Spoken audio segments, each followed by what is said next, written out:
నమస్కారం. 3 మ్యాంగో మిర్చి పౌడర్ ఓంకారం స్పెషల్ గీ పార్ట్నర్ భక్తి బ్రాండ్ ఆవు నెయ్యి మరియు ఆయిల్స్. ఈ కార్యక్రమానికి స్వాగతం. రమణ శాస్త్రం అంటే పాచికల ద్వారా మీ జాతకపర సమస్యలకి పరిష్కారాన్ని అందించడానికి రమణ శాస్త్ర ప్రావీణ్యులు ఆధ్యాత్మికవేత్త జ్యోతిష్ విద్వాన్ డాక్టర్ దేవిశ్రీ గురూజీ గారు మనతో ఉన్నారు. వారిని అడిగి మన సమస్యలన్నిటికీ కూడా చక్కటి పరిష్కారాలు తెలుసుకుందాం. నమస్కారం గురూజీ. బ్రహ్మోస్మి. గురూజీ, ముందుగా ఈరోజు ఏం తెలియజేయబోతున్నారు? శ్రీ గురుభ్యో నమః. హరి ఓం. గురుబ్రహ్మ గురువిష్ణు గురుదేవో మహేశ్వరః గురు సాక్షాత్ పరబ్రహ్మ తస్మై శ్రీ గురువే నమః. గురువే సర్వలోకానాం విషజే భవరోగిణాం నితయే సర్వవిద్యానాం దక్షిణామూర్తయే నమః. ఆదిశేషాయ నమస్తుభ్యం అనంతఫలదాయకం. నమో అస్తు పద్మనాభాయ నాగానాం పతయే నమః. సర్వేభ్యో మహాజనభ్యో మాతృపితృదేవతభ్యో ఆచార్యదేవతభ్యో నమో నమః. హరి ఓం. ఈరోజు సోమవారం, మనకందరికీ నిన్న హాలిడే. ఈరోజు ఉదయం లేవగానే అన్ని పనులు, స్కూల్ పిల్లలు పంపించడం, అది హడావడి ఉంటుంది. అయినా కూడా దానికన్నా ఎక్కువ హడావడి మన ఓంకారం. ఈరోజు విశేషంగా మీకందరికీ శుక్రవారం కుటుంబ నిర్వహణ చక్కగా ఉండాలంటే మనం ఎలా ఉండాలి, ఎలాంటి బాధ్యతలు నిర్వహించాలి అనే విచారం గురించి చాలా మాట్లాడుతూ వస్తూ ఉండగా అదే టైంలో ఎన్నో విచారాలు వచ్చాయి. ఈ కొడుకుదైంది, తండ్రిదైంది, ఇక కూతురు, తల్లి ఎలా ఉండాలి అనే దాన్ని కూడా మాట్లాడదాం. అయితే దానికన్నా ఎక్కువగా మనం ఆలోచించడం మొదలు జీవితంలో మనం మంచిగా ఉండడం నేర్చుకోవాలి. చాలా రోజులొద్దు, చాలా దినాలొద్దు. జీవితంలో ఒక్కరోజు మంచిగా ఉంటే చాలు. ఒక్కరోజు మంచిగా ఉంటేనే మన జీవితంలో ఎంతో ఆనందాన్ని అనుభవించవచ్చు. మీకు అది తెలియదు, అంతే. మంచిగా ఉండి చూసి ప్రయత్నిస్తే తెలుస్తుంది. ఎవరినో వచ్చి ఇతను చాలా మంచోడ్రా, అతనికి ఏం తెలీదు అంటే మన ముందు వాళ్ళు అనుకుంటాడు. మనం ఎక్కడో ఒక చోటు పైకి ఎక్కడం కాదు, మన లోపలే సంతోషం, అనుభూతులు కనబడతాయి. ఇతను చెల్లేరా, ఇటు దూరం పెట్టండి అంటే ఏమనిపిస్తుంది చెప్పండి? ఎందుకు వచ్చామా ఇటుకి అనిపించే బాధేస్తుంది. అంటే మనలోనే ఉంది సుఖ దుఃఖాలు, మనలోనే ఉంది సంతోషము, దుఃఖము కూడా. తెలీదు, ఆలోచించరు. మీరు ఎప్పుడు ఎందుకు ఆలోచిస్తారు? ఎప్పుడు పక్కింటోడు గురించినే, పక్కింటోని అతని గురించినే ఆలోచిస్తూ ఉంటే ఎదురిల్లు, పక్కిల్లు, పక్క ఫ్లాటు, ఆ ఫ్లాటు, ఈ ఫ్లాట్ అంతే ఆలోచిస్తారు మీరు. ఎప్పుడైతే మీ గురించి, మనం గురించి ఆలోచించడం మనం మొదలు పెడతామో అప్పుడు తెలుస్తుంది మన జీవితంలో మనకి జరిగే సంతోషాలు, సుఖాలు ఏంటి. అంతవరకు మనం ఎంత చూసినా అంతే, ఏం చేసినా అంతే. మంచోడు, ఇంతకు ముందే చెప్పాను మీకు, చిన్న కథ ఒకటి ఉంది అని. ఒక మహారాజు, ఆ మహారాజుకి దేవుడు అంటే భక్తి లేదు. అసలు దేవుడు అంటే అతనికి భక్తి లేదు. నిందించడు, మీ ఇష్టం ఏమైనా చేసుకోండి, నా రాజ్యంలో, నా ఆస్థానంలో ఉన్నప్పుడు, నా పరిపాలనలో ఏ పూజలు ఎక్కడ ఏమీ జరగకూడదు, అలా చాలా పాటిస్తూ ఉంటే అక్కడ మంత్రి ఏదైనా చేసి ఇతను భగవంతుడు నమ్మాలి అనే రకంగా చేసి పెట్టాలని చెప్పేసి అదే ఒక కారాగృహం. కారాగృహం అంటే ఏంటి చెప్పండి? జైలు. అక్కడే వాళ్ళ ఆస్థానంలోనే, వాళ్ళు ప్యాలెస్లోనే, వాళ్ళ దీంట్లోనే, రాజ్యంలోనే ఉన్న ఒక ఖైదీని తీసుకొచ్చాడు. చూడాయన, నేను చెప్పినట్టుగా నువ్వు చేసి పెడితే నీకు ఈ ఖైదీ నుంచి నీ విముక్తి ఇస్తాను, అంతేకాకుండా నీకు 1000 వరహాలు కూడా ఇస్తాను అంటారు. చిన్న తల ఎరుకొని, స్వామి నేనేం చేయాలి, ఇంకా మళ్ళీ ఏం చిక్కులు వస్తాయి, ఏం చికాకులు వస్తాయని చెప్పేసి, చెప్పండి స్వామి అంటాను. నువ్వేం లేదు, నేను కొన్ని చెప్తాను, అలా చేసుకొని ఎర్ర కాషాయ వస్త్రాలు వేసుకొని, గడ్డమంతా వేసుకొని ఒక చోటు దేవాలయం దగ్గర కూర్చోవాలి. మా రాజుగారు వస్తారు, నిన్నేం అడిగినా కూడా నాకేమి వద్దు, నాకు అన్నీ ఉన్నాయి, నాకేమి వద్దు, నాకు అన్నీ ఇచ్చాడు, ఇంకా కొన్ని చెప్పిస్తాను, అవన్నీ చెప్పు అన్నాడు. అలాగే గురుగారు, సరే అలాగైతే. మరుసటి రోజు అతన్ని అలా తీసుకెళ్ళి వేషాలు, భూషణాలు అంతా వేసి కూర్చోబెడతారు దేవాలయం దగ్గర. కూర్చోబెట్టి రాజు తగ్గిపోతారు. అయ్యా మహారాజు గారు, మన ఒక రాజ్యంలోకి, మన ఆస్థానం దగ్గరికి దేవాలయం ఉంది కదా, అక్కడ ఒక మహాన్ అద్భుతమైన సంతుడు కూర్చో ఉన్నాడండి, చాలా మంచి సంతుడు, అలా ఇలా అని పొగిడి అతనికి నమ్మడు మొదలే. సరే పద వచ్చాడు. ఇతను పరీక్ష చేయాలని అతను వచ్చాడు. అయ్యా నీకేం కావాలి అన్నాడు. నాకేమీ వద్దు, నాకు అన్నీ ఉన్నాయి, భగవంతుడు అన్నీ ఇచ్చాడు. మీ కుటుంబము, నాకు ఇద్దరే మిత్రులు, నేను ఉండే రోజులు నా తోడే ఉంటాయి. ఆ మిత్రులు ఎవరు? నా కాళ్ళు. తర్వాత అప్పుడప్పుడు నాకు వస్తూ వెళ్తూ ఉంటుంది. ఏంటి? ఆయాసము, నీరస, అవెంతకవే వస్తూ వెళ్తూ ఉంటాయి. నాకు భగవంతుడు అన్నీ వచ్చి వెళ్తున్నాయి. నాకు ఇద్దరు మిత్రులు ఉన్నారు, వాళ్ళు నన్ను బాగా చూసుకుంటారు, నన్ను ఎక్కడికైనా తీసుకెళ్తారు, ప్రాబ్లం లేదు, నాకేం వద్దయ్యా, కాస్త మా రాజ్యంలో ఏదైనా ఒక చోటిస్తాను తీసుకునే. వద్దు వద్దు వద్దు, మా కుటుంబంకి వయసు అయిపోయిందయ్యా, మాకు ఇచ్చి మేము అనుభవించలేము. కుటుంబం అంటే ఏంటి? శరీరం. మా ఇంటికి వయసు అయిపోయిందయ్యా, మాకు అన్నీ ఉన్నాయి, వయసు అయిపోయింది అంటే ఈ శరీరానికి వయసు అయిపోయిందయ్యా, మాకు ఇంకేం వద్దు, ఉండే ఆస్తినే వదిలేసి వెళ్ళిపోవాలనుకుంటున్నాం. ఆస్తి అంటే ఏంటి? ఇదే ఈ శరీరం. బాగా తిని రోజు పెంచుకుంటాం కదా, ఇంకేం పెంచుకుంటారు మీరు? మీది అనేది అంటే మీ దేహం ఒకటే, అది కూడా ఎవరెవరు ఎక్కడెక్కడ ఏమేం చేసి తిని పెంచుకుంటారో తెలియదు కదా, మనకు తెలీదు. మీకు ఏమి ఇచ్చినా వద్దు అంటున్నారు, దయచేసి ఏమైనా తీసుకోండి. అయ్యా నాకు అన్నీ ఉన్నాయి, నాకేం వద్దు. అతను ఎంత బతమాన ఏమీ తీసుకోలేదు. నా రాజ్యం ఇచ్చేస్తాను తీసుకోండి, నాకు వద్దు అన్నాడు. ఎందుకు వద్దు అన్నాడు చెప్పండి? మంత్రి చెప్పించింటారు కదా, అందువల్ల. సరే అయ్యా నన్ను క్షమించండి, మిమ్మల్ని పరీక్ష పెట్టాను అని చెప్పేసి అతను పాదాలు పట్టి నమస్కారం చేసి వెళ్ళిపోయాడు. వెళ్ళిపోతానే ఎంత గొప్ప వ్యక్తి అతను, ఎంత అద్భుతంగా మాట్లాడాడు. ఎప్పుడూ నాతో ఉన్న మిత్రులు వీళ్ళిద్దరూ అంటే కాళ్ళు, వీళ్ళు ఎక్కడికైనా తీసుకెళ్తాడన్నాడు. నేను కొంచెం నేను ఒక ఇల్లు ఇస్తాను, మా అరమనే ఇస్తానంటే, మా ప్యాలెస్ ఇస్తాను, అక్కడ వచ్చి ఉన్నాను అంటే, ప్యాలెసే వదిలి వెళ్ళిపోవాలి అనుకున్నాను, ఇక ప్యాలెస్ ఎందుకు అన్నాడు. అంటే ఈ దేహాన్ని ఎంత అర్థగర్భిగా మాట్లాడు, ఎంత గొప్పవారో అని. అప్పుడు అతను వీళ్ళకి నమస్కారం చేసి వెళ్ళిపోయి ఉంటాడు. ఇక ధార్మిక క్రియలన్నీ చేయండి, ఇవన్నీ సత్యమైన అప్పుడు నమ్ముతాడనమాట. తర్వాత ఈ మంత్రి ఇతనికి రావాలి కదా, వచ్చేసి తీసుకోయా నీ 1000 వరహాలు నేను చెప్పాను కదా, తీసుకో, నువ్వు ఇక వెళ్ళిపోయి రాజ్యం నుంచి అంటాడు. అతను వాపస్ ఇచ్చేసి, అయ్యా గురుదేవా మీకు నమస్కారం, నేను చాలా చెడ్డ మనిషి, నేను ఎంతో దొంగతనాలు చేశాను, ఎన్నో మోసాలు చేశాను, ఎందెందుకో మోసాలు చేశాను, వాళ్ళని కొట్టాను, వీళ్ళు కొట్టాను, ఇంట్లో తిట్టాను, అందరితో చెడ్డోడైపోయాను, ఇంతంతా బాధపడి ఇంతంతా కష్టపడి ఆఖరికి నేను జైల్లో ఉన్నాను. అయితే మీరు నన్ను తీసుకొచ్చి కేవలం 10 నిమిషాలు, 4-5 గంటలు మీరు మంచోడుగా ఉండు అని చెప్పి నాకు దీన్ని చేయించారు. కేవలం 5 నిమిషాలు, 5 గంటలు నేను మంచిగా ఉండిన దానికి నాకు ఇంత గౌరవం చిక్కిందే, నాకు ఇదే చాలు, నేను జీవితాంతం ఎలాంటి తప్పు చేయను, జీవితాంతం నేను ఇలాగే ఉంటాను, నేను మంచోడుగానే ఉంటాను అని వాడు మంచోడైపోయిండు. అంటే చూడండి, తప్పులు మనకి అగౌరవాన్ని ఇస్తాయి, అదే మన మంచితనం మనల్ని కాపాడుతుంది. అందుకే మనం అందరూ మంచోళ్ళు అయిపోవాలండి. వద్దు చెడ్డోళ్ళు అయ్యేది ఎందుకు, వేరేతో తిట్టిపించుకోవడానికి, శత్రుత్వం ఎందుకు, అవసరం లేదు కదా. నిజంగా మనిషి అనేవారు మారిపోతే దానంత సంతోషం ఇంకేం ఉండదు. మీ ఇంట్లో మార్చూడండి, మీకు తెలుస్తుంది. మీ ఇంట్లో మీ కుటుంబం కోసం నేను 1 నెల ఇది మానేస్తాను అనుకుని మానేసి చక్కగా ఉండి చూడండి, మంచిగా మీ ఇంట్లో ఎంత గౌరవం మీకు ఇస్తారు. తర్వాత మీరే నాకు ఇదే గౌరవం ఉండాలి, నాకు ఎప్పుడు నేను ఇలాగే ఉంటాను, మీరు దానికి క్లోజ్ అయిపోతారు. దయచేసి అర్థం చేసుకోండి, కుటుంబంలో మంచిగా బతకని నేర్చుకోండి. బయట మీ ఇష్టం, నేనేం చెప్తలే, మీ ఫ్యామిలీ గురించి నేను మాట్లాడుతున్నా ఇప్పుడు. అయితే మన వల్ల సహాయం చేయాలి కుటుంబానికి, అయితే మన వల్ల వాళ్ళకి భుజమెచ్చి పైకెత్తాలి, కూలి చేసి సాకాలి. అయితే వాళ్ళకి హాని అపకారము, మన వల్ల వాళ్ళకి అవమాన మర్యాదలు వెళ్ళే పని ఏ కుటుంబంలోనూ ఏ వ్యక్తిని చేయకూడదు. కుటుంబము అనేది 5 వేళ్ళు, ఒకటి పెద్ద ఒకటి చిన్న అన్నీ ఉండొచ్చు. ఆఖరికి అన్నీ కలవాలి అంటే కలుస్తాయా చెప్పండి? అన్నీ కలుస్తాయా? ఎప్పుడు కలుస్తాయి? ఇలా అంటే కలుస్తాయి. ఇప్పుడు అన్నీ ఒకటైపోయాయి, కలిసేటప్పుడు అన్నీ ఒకటే. ఇలా నిలుచుకుంటేనే వేరు వేరు. కుటుంబం అంటే మీరందరూ ఒకటే, మీలో భేదభావం అనేది ఉండకూడదు. మంచోళ్ళు అవ్వండి. ఇప్పుడే వస్తా. గురూజీ హైదరాబాద్ నుంచి శ్రీకృష్ణ కాలర్ లైన్లో ఉన్నారు, వారితో మాట్లాడదాం.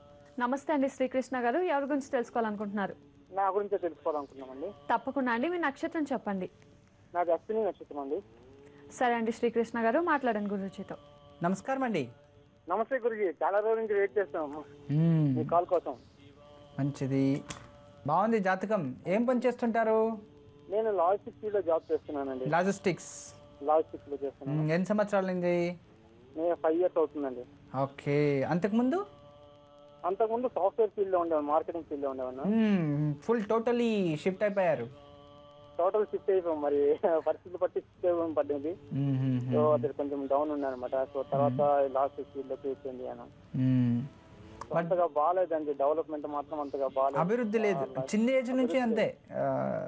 అవునండి, చిన్నప్పటి నుంచి చాలా కష్టపడతారు. లక్ అనేది అసలు మీకు ఎక్కడ దొరకలేదు. లేదు, ఎక్కడ చాలా కష్టపడుతున్నాను. మీరు ప్రతి ఒక్క పని కూడా కష్టపడి లాక్కోవాలి. అది కష్టపడి దానికి తగినట్టుగా ప్రతిఫలం కూడా రాదు. లేదు, రావట్లేదు, అదే అయిపోతుంది. అది మెయిన్. అన్ని హెల్త్ అన్ని అలానే ప్రతిదీ అచీవ్ చేయాలనుకుంటున్నాను కానీ అది దొరకట్లేదు. ఎందుకంటే మీ జన్మజాతకంలో భాగ్యస్థానంలో పాపగ్రహాలు ఎక్కువ ఉండే దానివల్ల భాగ్యం అనేది కుంఠితం అయిపోయింది. అందువలన ఏ దాంట్లోనూ మీకు లక్ అనేది కలిసి వస్తలేదు. అన్ని చేస్తారు, కష్టపడతారు, బట్ రిజల్ట్ లేదు. అవును, స్టడీస్ అట్లానే డిస్టర్బ్ అవుతుంది గురుజీ. అది మీ కులదైవం, మీ ఇంటి దేవుడు ఎవరు? మా వీరబ్రహ్మేంద్ర స్వామి. ఓ, వీరబ్రహ్మేంద్ర గారు కులదేవుడు. ఇంటి దేవుడుగా ఏ దాన్ని ఆరాధిస్తారు? ఇంటి జనరల్గా ఈశ్వరుని ఆరాధిస్తామండి. ఈశ్వరుడు, సరే, మంచిది. ఎందుకంటే జాతకం చాలా బాగుంది. మీరు ప్రతి సోమవారము ఉదయం 7:30 నుంచి 9 లోపు సోమవారం రాహుకాలంలో ఎక్కడైనా శివాలయంలో కానీ లేదా శివలింగం ఉన్న చోటు ఆ శివలింగానికి వెళ్ళి అక్కడ శివలింగం పైన కాస్త నీళ్లు పోసి ఒక బిల్వదళం పెట్టి నువ్వుల నూనెతో దీపం వెలిగించి లింగాష్టకం పఠించుకొని రండి. ఇలా సోమవారం 7:30 నుంచి 9 లోపు 16 వారాలు చక్కగా చేసుకోండి. అదైన తర్వాత ప్రతి బుధవారం సాయంత్రం జాబ్ నుంచి వచ్చిన తర్వాత విష్ణు దేవాలయం ఎక్కడైనా ఉంటే వెళ్ళి నెయ్యి దీపం వెలిగించి దేవాలయాన్ని 4 ప్రదక్షిణలు వేసుకొని రావాలి. విష్ణు అంటే వెంకటేశ్వర, లక్ష్మీ వెంకటేశ్వర లాంటి దేవాలయంలో ఇలా చక్కగా 16 వారాలు చేసుకోండి. అమావాస్య రోజు లలితా సహస్రనామాన్ని పఠించి ఆ రోజు ఏదైనా ఒక ముత్తైదలకు తాంబూలం ఇవ్వండి. నెలకు ఒకసారి ఇలా 11 మాసాలు చేయండి. మీకు లక్ అనేది కలిసి వచ్చేస్తుంది. జీవితాంతం హ్యాపీగా ఉంటారు. ఎప్పుడు మా ఆశీస్సులో మీ పై ఉంటుంది. నమస్తే. శ్రీకృష్ణ గారు విన్నారు కదా, గురూజీ చెప్పింది పాటించండి, తప్పకుండా మంచిగా జరుగుతుంది. గురూజీ నెల్లూరు నుంచి పద్మజ కాలర్ లైన్లో ఉన్నారు, వారితో మాట్లాడదాం. నమస్తే అండి పద్మజ గారు. నమస్కారం అండి. నమస్కారం అండి. ఎవరి గురించి తెలుసుకోవాలనుకుంటున్నారు?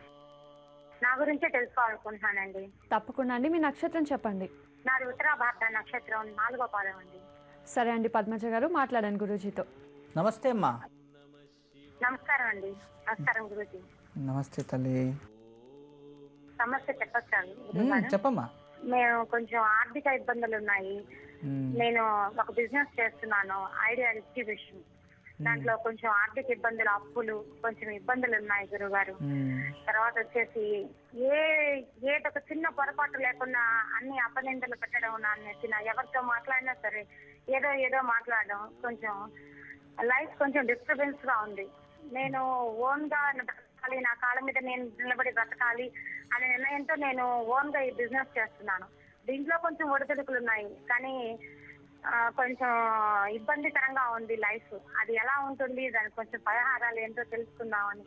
ఎందుకంటే నీ జాతకంలోనే చూపిస్తుందమ్మా. ఫ్యామిలీ లైఫ్ అలాగే ఉంది, మీ బిజినెస్ లైఫ్ అలాగే ఉంది. ఎక్కడ ఏ దాంట్లోనూ ప్రశాంత తృప్తి అనేది లేదు నీ జీవితంలో. లేదండి. ఎప్పుడైతే వివాహంలోకి నువ్వు అడుగు పెట్టావో అప్పటి నుంచినే స్టార్ట్ అయింది, ప్రశాంతత అనేది పోయింది. అయితే మీ జాతకంలో కళత్ర దోషము అనేది ఉంది. ఎవరి జాతకంలో అయితే కళత్ర దోషాలు ఉంటాయో వాళ్ళకి అపవాదాలు, అపనిందలు, కుటుంబంలో నిందలు, అనుమానాలు ఎక్కువ వాళ్ళని వెంటాడుతూ ఉంటాయి. ఆ కళత్ర దోషాలు వెళ్ళాలి. ఈ కళత్ర దోషం వెళ్ళాలంటే లక్ష్మీ నరసింహస్వామిని ఆరాధన చేయాలి, లేక లక్ష్మీ నరసింహ హోమం లేదా సుదర్శన హోమం మీకు చేసుకోండి, మీ శక్తి. నేను చెప్పేది ప్రతి గురువారం నరసింహస్వామి దేవాలయానికి వెళ్ళి దేవాలయంలో నెయ్యి దీపం వెలిగించండి. ప్రతి గురువారం, ప్రతిరోజు కూడా నరసింహస్వామి అష్టకాన్ని ఒక 108 రోజులు పారాయణ చేసుకోండి. ఈ శత్రుత్వము తగ్గిపోతుంది. ఇక బిజినెస్గా అభివృద్ధి కావాలి, మంచిగా డెవలప్మెంట్ కావాలని సంకల్పం చేసి ప్రతి శుక్రవారం జిమ్మి చెట్టు ఎక్కడైనా ఉంటుంది, ఆ జిమ్మి చెట్టుకి గంధం కలిపిన నీళ్లు జిమ్మి చెట్టుకు పోసి నేతి దీపం వెలిగించాలి. జిమ్మి చెట్టుకు ప్రతి శుక్రవారం ఇలా చక్కగా చేస్తూ రండి. రోజుకి అభివృద్ధి అయి త్వరలోనే మీ వ్యాపారం కూడా మంచి స్థాయికి వెళ్ళి అపవాదాలు, కళత్ర దోషాలని దూరమై కుటుంబంలో, ఫ్యామిలీ లైఫ్లో కూడా చక్కగా మంచిగా ఉంటారు తల్లి. నేను చెప్పించేయండి తల్లి, మంచిదవుతుంది. నమస్తే. పద్మజ గారు విన్నారు కదా, గురూజీ చెప్పింది పాటించండి, తప్పకుండా మంచిగా జరుగుతుంది. గురూజీ నల్గొండ నుంచి సిద్ధిరెడ్డి కాలర్ లైన్లో ఉన్నారు, వారితో మాట్లాడదాం. నమస్కారం అండి సిద్ధిరెడ్డి గారు. నమస్తే. నమస్తే అండి, ఎవరి గురించి తెలుసుకోవాలనుకుంటున్నారు? నా గురించి అండి. తప్పకుండా అండి, మీ నక్షత్రం చెప్పండి. నక్షత్రం డేట్ ఆఫ్ బర్త్ ఏం తెలియదండి. 35, 36 ఉంటుందండి. సరేనండి, మాట్లాడండి గురూజీతో. నమస్కారం అండి. నమస్కారం గురుగారు, చిత్తకోటి వందనాలు. ఆశీస్సులు ఉంటాయి. ఏం పని చేస్తారు మీరు? నేను డ్రైవర్ చేస్తానండి. ఏపీఎస్ఆర్టీసీయా? అవునండి. మీరు ఎన్నో కొడుకు నాన్నకి? నాన్నకి రెండో కొడుకుంది. ఓకే. మీకు సంతానం? సంతానం వచ్చేసి ఒక బాబు ఒక పాప, ఇద్దరు. మంచిది, ఎందుకంటే జాతకం చాలా బాగుంది. కానీ కుటుంబంలో ప్రశాంతత లేదు, ఆర్థికంగా చాలా ఇబ్బందులు ఉన్నాయి. అవును గురుగారు. కుటుంబంలోనూ అంత ప్రశాంతత లేదు, ఆర్థికంగా ఎంత డబ్బు వచ్చినా సరిపోదు, ఏదో దారిద్ర్యం, తెలియని దారిద్ర్యం మిమ్మల్ని వెంటాడుతూ ఉంది. అవును గురుగారు, ఏది చేయాలన్నా కూడా ముందు అట్లేదు. అంటే జాతకంలో, జన్మజాతకంలో పితృదోషం కనబడుతుంది. దానికి కొన్ని పరిహారాలు చెప్తాను, చేయండి, జీవితంలో బాగుంటారు. ఇంకా ఉండే శేష జీవితం అయినా చక్కగా ఉండొచ్చు. గురుగారు, మీ ఇంటి దేవుడు ఎవరు? అంటే సత్యనారాయణ స్వామి. ప్రతి ఆదివారం కాస్త గోధుమలు నానబెట్టి ఆ గోధుమలు కాస్త బెల్లం కలిపి గోమాతకు తినబెట్టండి. ఆదివారం గురుగారు. ప్రతిరోజు ఉదయం లేవగానే ఆదిత్య హృదయం ఒకసారి పఠించుకోండి ప్రతిరోజు. శనివారం రోజు ఆంజనేయ స్వామి గుడికి వెళ్ళి నువ్వుల నూనెతో దీపం వెలిగించాలి 16 వారాలు. ప్రతి గురువారం గురు దేవాలయంలో నెయ్యి దీపం వెలిగించాలి. ఇవి రెండు, ఒకటి మానసిక ప్రశాంతత, ఒకటి ఆర్థికత అభివృద్ధి.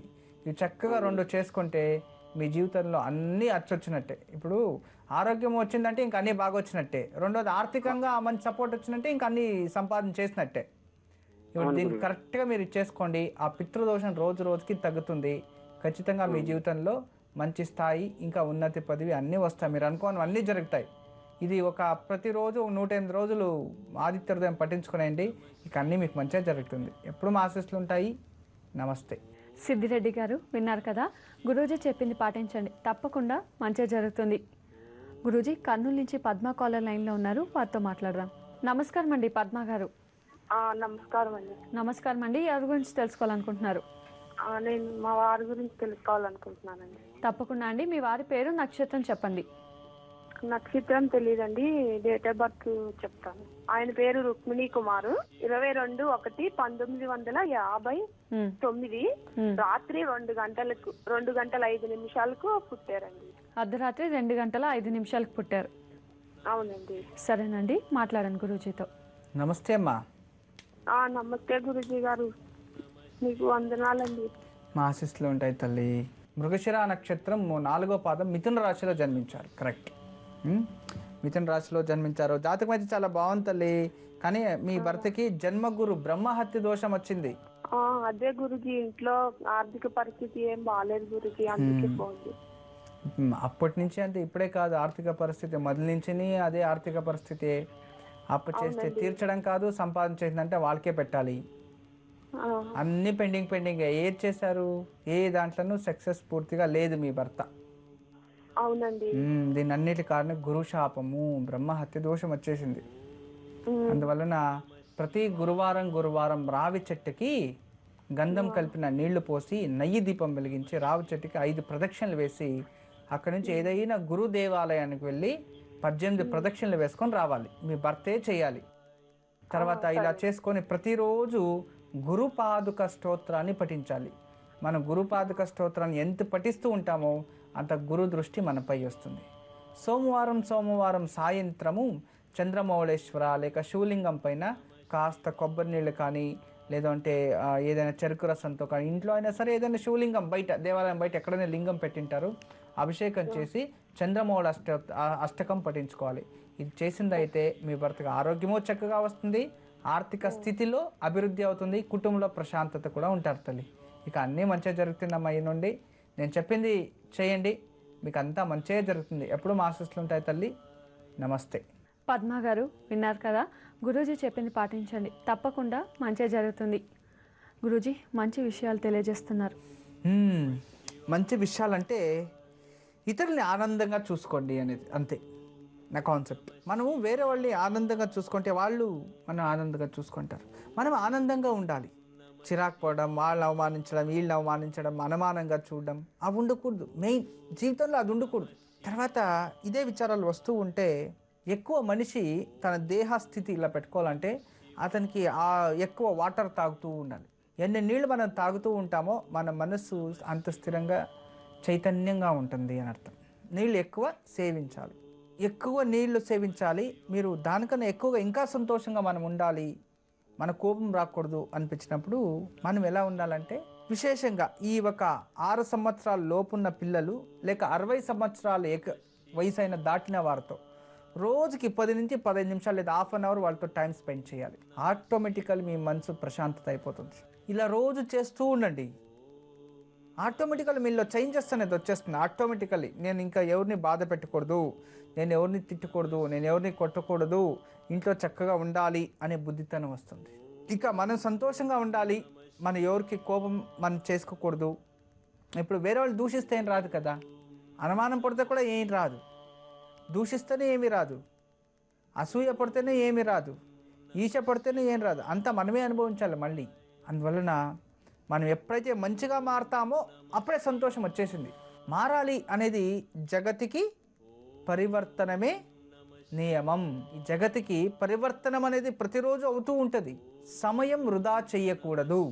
జీవితంలో వెళ్ళిన సమయం మళ్ళీ రాదు. చిన్నోళ్ళు ఉన్నప్పుడు చిన్నగా, పెద్దోళ్ళు అయినప్పుడు పెద్దగా, వయసు అయిపోయినా అంతే.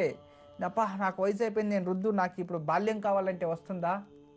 రాదు. బాల్యంలో బాల్యకుడే, మధ్యంలో మధ్యస్థితి, వృద్ధులో వృద్ధులే. అంటే వెళ్ళిన సమయం మళ్ళీ తిరిగి రాదు. ఆ సమయకు విలువించడం నేర్చుకోవాలి, విలువ ఇవ్వాలి సమయానికి. తర్వాత ఇతరుల్ని గౌరవించడం నేర్చుకోవాలి. ఏ మనిషిని కూడా మనము తక్కువ అంచనా వేయకూడదు, ఏ మనిషిని తక్కువ అంచనా వేయకూడదు.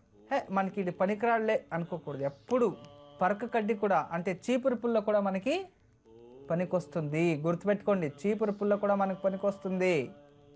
అంటే ప్రతి ఒక్క మనిషి మనకి పనికొస్తాడు.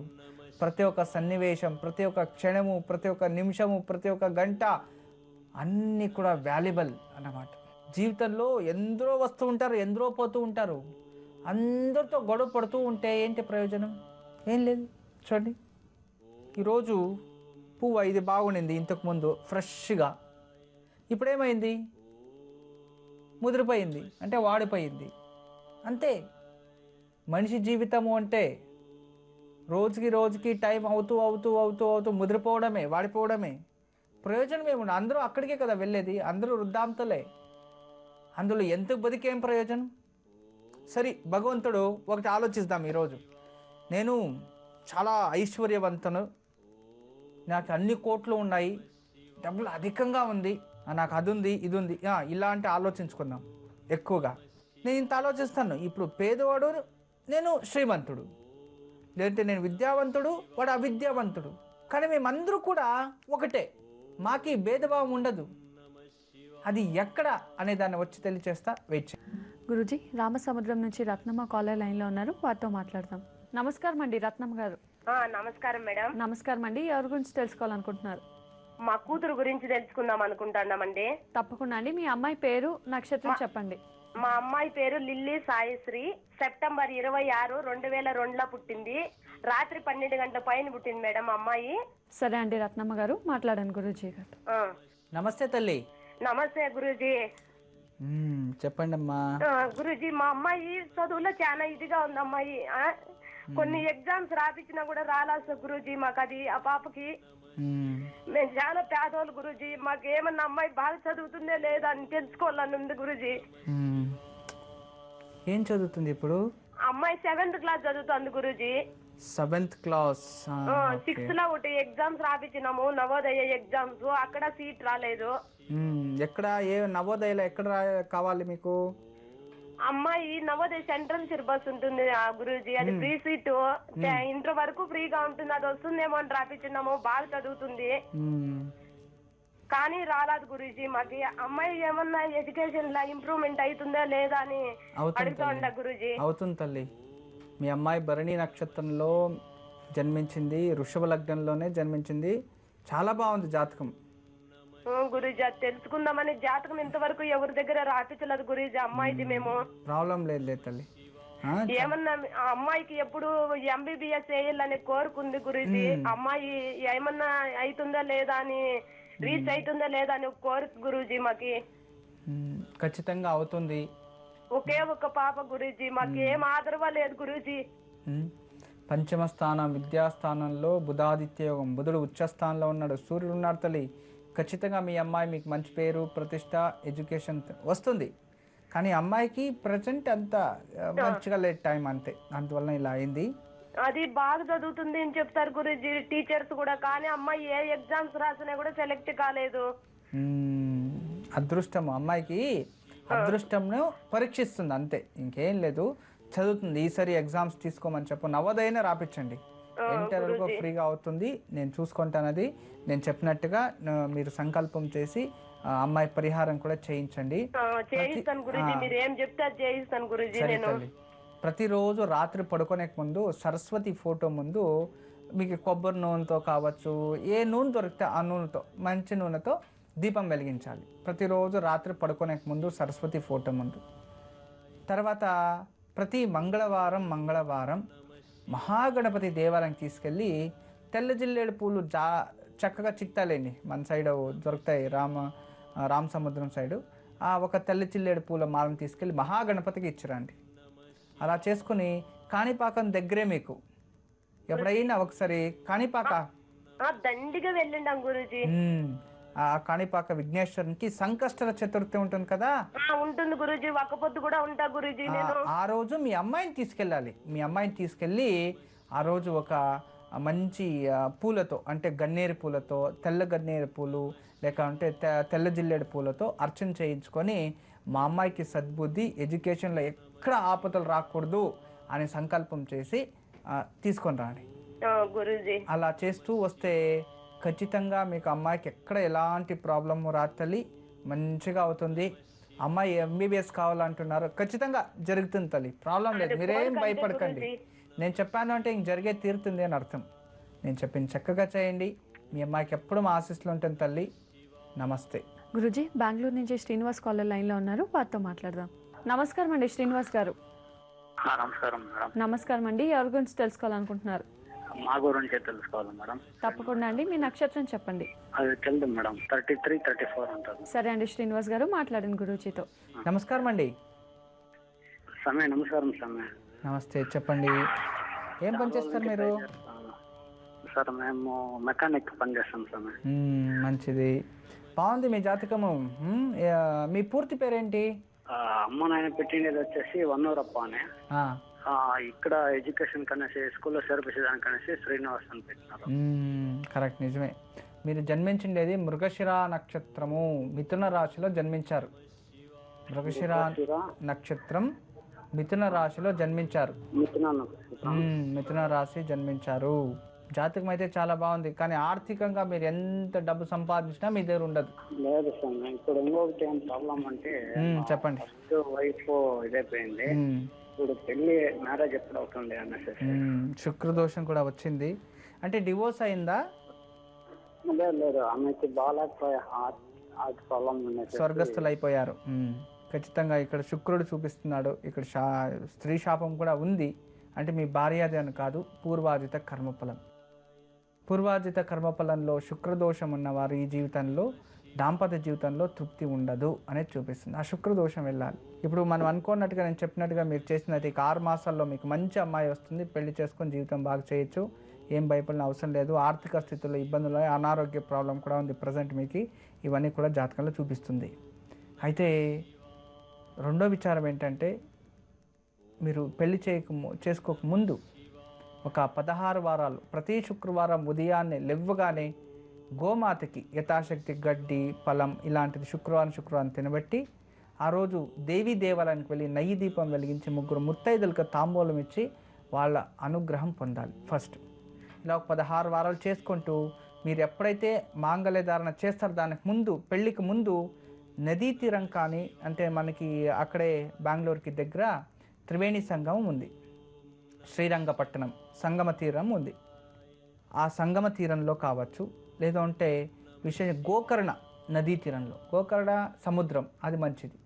అక్కడైనా సరే మీ భార్య పేరులో మీరు మోక్షనారాయణ బలి అని చేయాలి.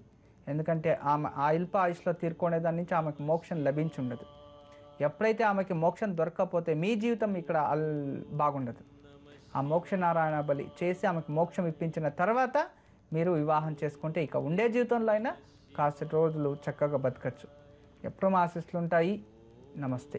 గురూజీ, మరి ధనవంతునికి పేదవానికి మధ్య ఏ విషయంలో భేదాలు ఉండవో తెలియజేస్తా అన్నారు. ఆకలికి భేదం ఉండదు, ఒకటది. చావుకి భేదం ఉండదు. నేను ధనవంతుడు, నాకు స్పెషల్గా చావు కావాలి అంటే రాదు. చావుకి రకంగానే ఉంటుంది, ప్రాణం మారిపోవడం అంతే. నేను పేదవాడు, నాకు చాలా ఈజీగా రావాలి అనుకుంటే అది అంత సులభం కాదు. ఇవి రెండు ఒక చోటు.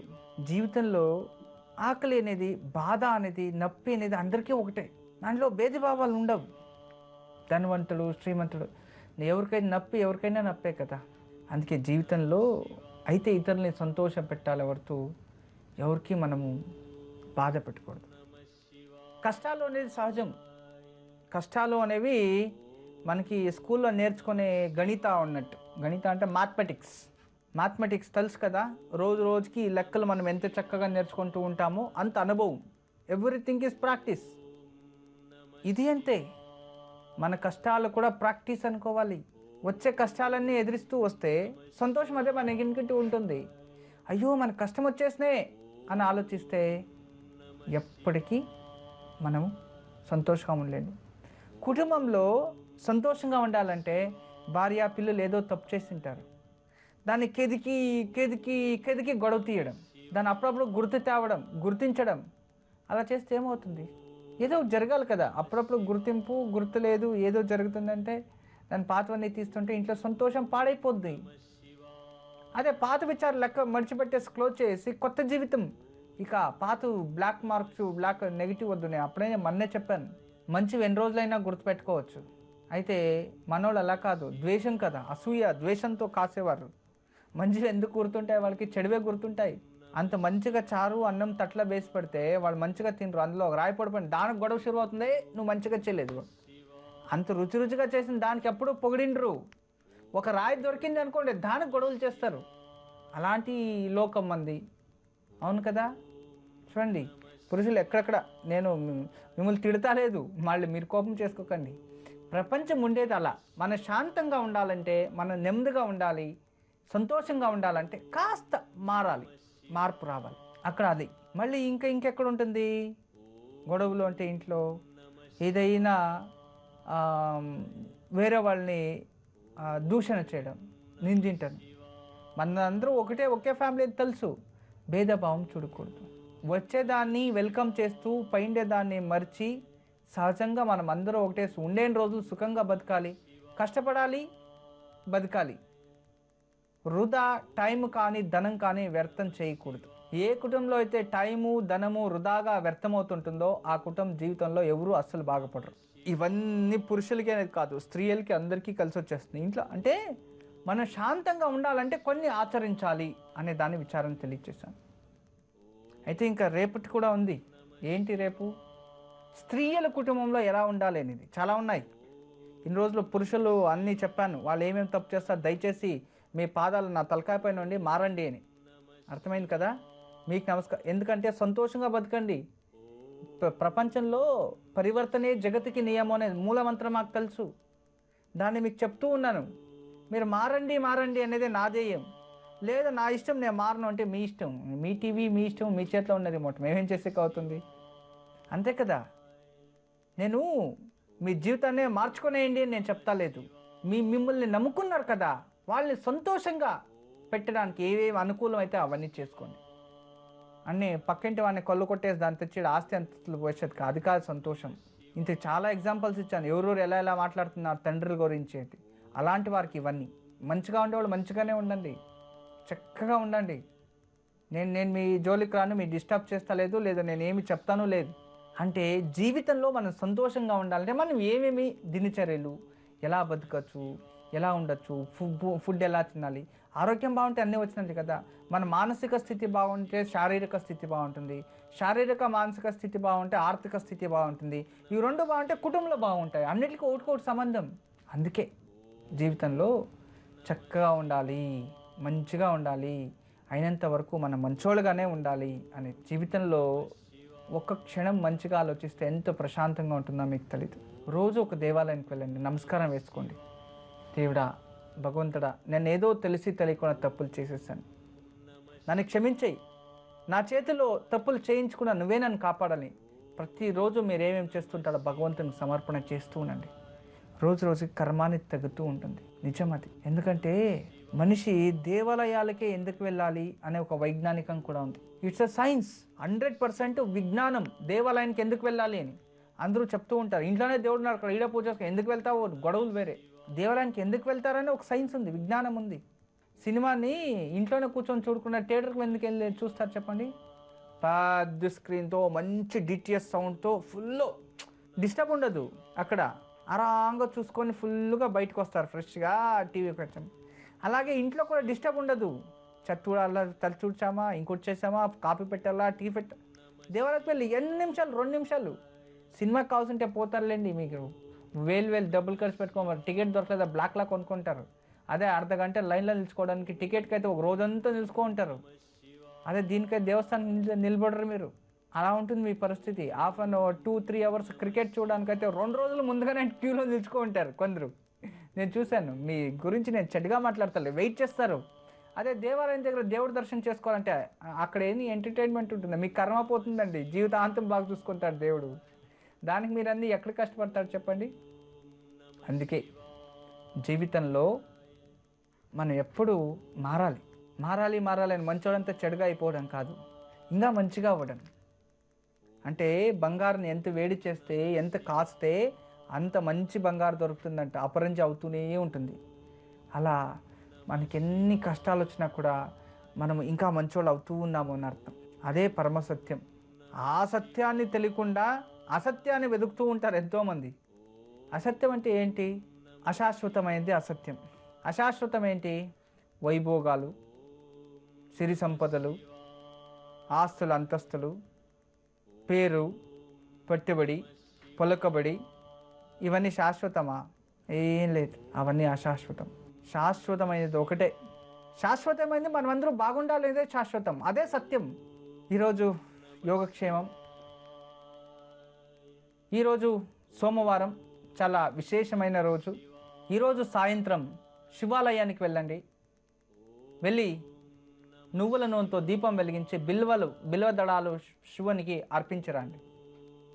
బిల్వార్చన చేసి, ఎవరికైతే అనారోగ్యం ఉందో, మృత్యుంజయుడు శివుడు, అనారోగ్యం ఏదో బాధ వేస్తుంది, దేహంలో డిప్రెషన్లో ఉన్నాను, అనారోగ్యం వస్తుంది, బీపీ షుగర్ ఎక్కువ అవుతుంది, స్టమక్ ప్రాబ్లం ఉంది, ఇలాంటి ఎవరైనా సరే అనారోగ్యంతో ఉన్నవారు నేను ఆరోగ్యంగా ఉండాలి అని నమ్మకంతో ఈరోజు శివాలయానికి వెళ్ళండి. ఎక్కడైనా సరే శివాలయం, దేవుడు లోపలే దీపం వెలిగించాలని లేదండి. నమస్కారం. మన కార్తీక దీపోత్సవం ఎలా వెలిగిస్తాము? దేవాలయాలు బయటే దీపాలు వెలిగిస్తాం. దేవుడు ముందు శివాలయం చుట్టుపక్కల ఎక్కడైనా వెలిగించండి, అన్ని ఆత్మకారకులే, పరమేశ్వరుడు అన్ని చోట్ల ఉంటాడు. కానీ దేవాలయం దగ్గరే వెలిగిస్తే ఇంకంత ప్రకృతి శుద్ధి అవుతుంది. దేవాలయం దగ్గర నిత్యము ఎన్ని జ్యోతులు వెలిగిస్తారో దేవాలయం అంత అభివృద్ధి అవుతుంది. అది మీకు తెలుసా? అది ఒక సైన్సే. దాన్ని రేపటి చెప్తానులేండి. ఈరోజు మీరు వెళ్ళి సాయంత్రము ప్రదోషకాలంలో శివాలయంలో ఒక నువ్వుల నూనెతో దీపం వెలిగించి శివునికి బిల్వార్చన చేసి సంకల్పం చేసి వచ్చిందైతే త్వరగా దీర్ఘకాల వ్యాధి నుండి విముక్తి, అంటే మనకి అనారోగ్యం దూరం అవుతుంది. ఆరోగ్యము ప్రాప్తి అయ్యి శని దోష నివృత్తి అవుతుంది. ఆరోగ్యం ప్రాప్తిస్తుంది, శని దోష నివృత్తి అవుతుంది. ఈరోజు శివాలయంలో మీరు నువ్వుల నూనెతో దీపం వెలిగించి బిల్వదళాలతో అర్చించండి. ఇదే ఈనాటి యోగక్షేమం. తప్పక అందరూ పాటించండి, మీ జీవితంలో మంచిగా జరుగుతుంది. ఈరోజు సాయంత్రం శివాలయానికి వెళ్లి నువ్వుల నూనెతో దీపం వెలిగించి బిల్వ పత్రాలతో శివుణ్ణి అర్చిస్తే దీర్ఘకాలిక వ్యాధులు నయమవుతాయి.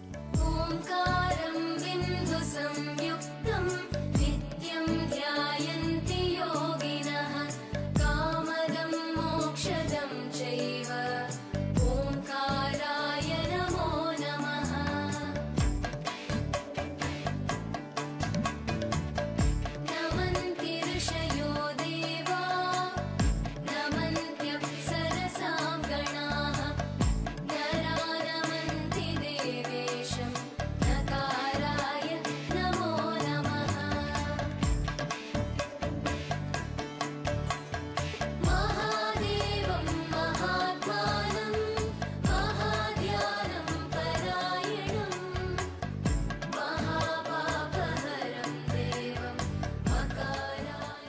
గురూజీ చక్కటి యోగక్షేమం ఎన్నో వివరాలు తెలియజేశారు. మీకు చాలా ధన్యవాదాలు. సర్వే జన సుఖినో భవంతు, లోక సమస్త సన్మంగళాని భవంతు.